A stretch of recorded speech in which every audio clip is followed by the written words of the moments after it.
తెలంగాణ వ్యాప్తంగా ఆధ్యాత్మిక వేషధారణలో అమాయక ప్రజలను మోసం చేస్తున్న ఒక దొంగబాబా అరెస్ట్ అయ్యాడు. మెదక్ జిల్లాలో పట్టుబడ్డ ఈ నిందితుడు తనను బాపు స్వామిగా పరిచయం చేసుకుంటూ ముఖ్యంగా మహిళలను టార్గెట్ చేసి లైంగిక దాడులకు పాల్పడుతున్న ఘోర నిజాలు వెలుగులోకి వచ్చాయి. ఈ నిందితుడు తనను మహాత్ముడిగా చిత్రీకరించుకుంటూ కుటుంబంలో ఎవరైనా అనారోగ్యంతో బాధపడితే తాను శక్తివంతమైన పూజలు చేసి నయం చేస్తానని నమ్మించాడు. తనను విశ్వసించిన మహిళలకు ప్రత్యేక పూజల పేరుతో మొత్తమందు ఇచ్చి స్పృహ కోల్పోయిన తర్వాత లైంగిక దాడులకు పాల్పడేవారు. దొంగబాబా తన పూజల సమయంలో నిమ్మకాయలలో నిద్రమాత్రలు కలిపి మహిళలకు వాసన చూపించి వాటిని తాగిస్తాడు. స్పృహ కోల్పోయిన తర్వాత వారి అసహాయ పరిస్థితిని ఆసరాగా చేసుకుని లైంగిక వేధింపులకు పాల్పడేవాడు. ఇక అంతేకాదు, ఈ దృశ్యాలను తన మొబైల్లో రికార్డ్ చేసి బాధితులను బెదిరించేవారని పోలీసుల విచారణలో వెల్లడైంది.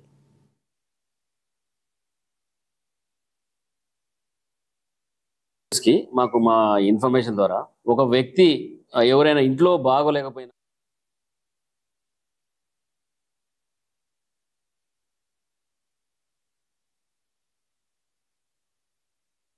ఇక పోలీసులు నిందితుల నుంచి 2 సెల్ ఫోన్లను స్వాధీనం చేసుకోగా వాటిలో వందలాది మంది మహిళల వీడియోలు ఉన్నట్లు గుర్తించారు.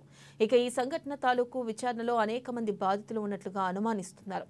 నిందితుడిని అరెస్ట్ చేసి రిమాండ్కు తరలించిన పోలీసులు ఇంకా ఎక్కువ వివరాలను వెలికి తీసేందుకు దర్యాప్తును వేగవంతం చేశారు.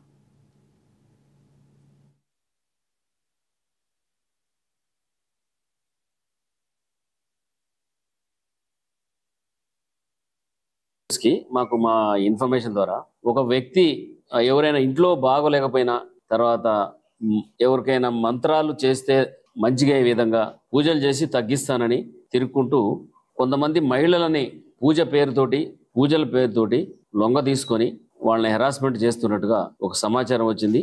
అట్టి సమాచారం అందుకొని ఇన్ఫర్మేషన్ మీద ఒక వ్యక్తిని మేము పట్టుకున్నాము. ఆయన పేరు బొమ్మెల బాపు స్వామి ఎలియాస్ శివస్వామి, తండ్రి దుర్గయ్య, 27 years, కులం బుడగజంగం.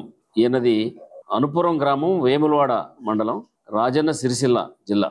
ఇట్లా జ్యోతిష్యం పేరుతోటి ఇళ్లలో పూజలు చేసే పేరుతోటి వాళ్ళని మాట్లాడుకుంటూ ఒంటరి మహిళని సింగిల్గా ఉండాలని ఆమెతోటి పూజ చేసే టైంలో కూర్చోబెట్టి